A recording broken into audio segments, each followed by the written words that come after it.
Hi, I'm Sandy Genovese and welcome to this episode of the Ellison Education video series. Well, today we are kind of flipping out with flip charts, and there are so many options. What I love about flip charts is it allows you to take and create whatever skill you need to practice for whatever grade you need to practice with and create it personally and customized just for them.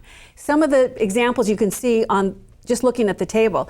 If you're doing things like learning how to tell time, look at the hours at the very bottom.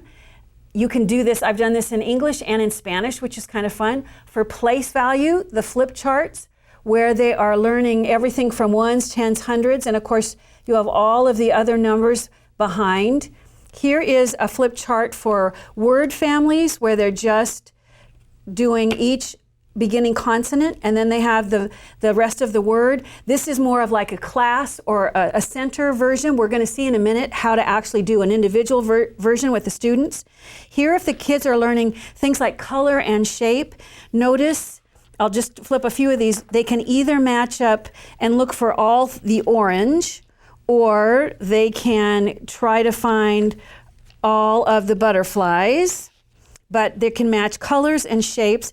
And the thing that's unique about a flip chart is the mechanism that makes it flip. So when you look at these, this one is bound with something called roll-a-bind. And if I go back down on the table, this is done with bird leg bands.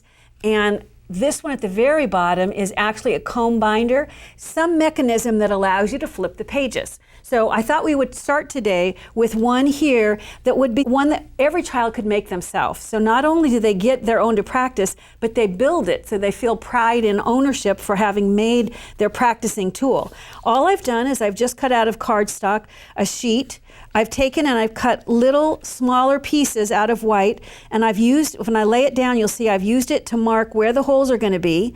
Then I'm going to come back with just a 1/4 inch hole punch, and I will punch out the 2 holes that I've marked. And I'm going to go ahead, I would attach these down, and then I would attach the different letters onto this portion so that when they go together, you can see how it's starting to create the chart. And then these bird leg bands, oh my gosh, they're very inexpensive. You can get them online. We'll put a link to it. You just look up bird leg bands, and you want the kind that are the plastic, and they're pennies, and it allows you then to create any sort of a skill like this. Now this is using the different alphabets and numbers and shape dies to create charts that flip, but we also have a die where the die itself flips.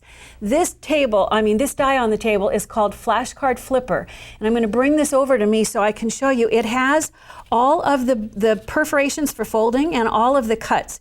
So when I fold on each of these perforations, it gives me something that then becomes a flashcard where I flip up each question, and beneath it you can put an answer.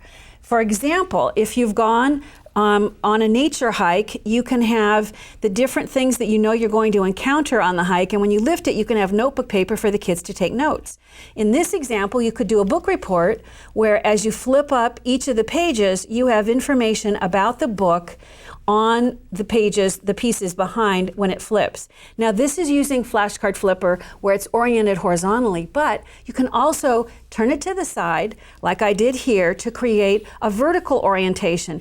And when I lift each of the flip pages, you can see that behind it allows you to see what is this animal, what is this, by just seeing a portion of it. And then when you open it all the way up, you can see the animal inside. And of course, I've attached several pages together so that as they flip each one, they can have a fun representation of the animal behind. So that's seeing it done in a vertical representation.